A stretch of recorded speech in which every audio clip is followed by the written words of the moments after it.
Netflix Drive to Survive is almost here. But did you know that Amazon Prime once had their own version of Drive to Survive? It was called Grand Prix Driver, and it followed the McLaren Honda F1 team back in 2017. Now I know exactly what you're thinking.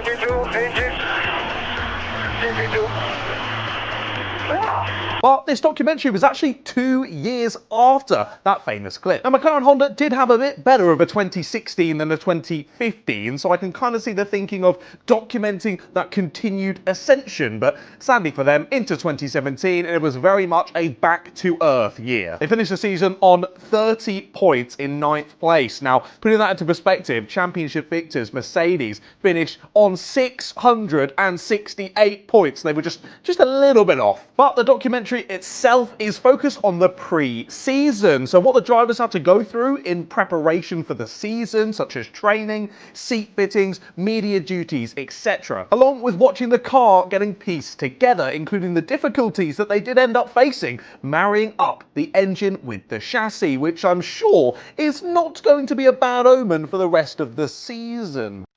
But overall, I think the documentary is a really interesting look behind the curtain of a Formula One team, which up to that point you've never really got to see. Because don't forget, it was only in 2017 that Liberty Media purchased Formula One and made it the multimedia mogul that it is today. It's just a shame really that this documentary was commissioned for a year that McLaren really don't want to look back on. So what could have been a really interesting piece of media for the team to use going forward has actually been pushed down to the dark depths. If you've not seen it, it is still available on Amazon Prime Video. But be warned, if you're thinking it's going to be something similar to Drive to Survive, it is very different, a lot slower in pace. And that's the story of how Amazon Prime had their very own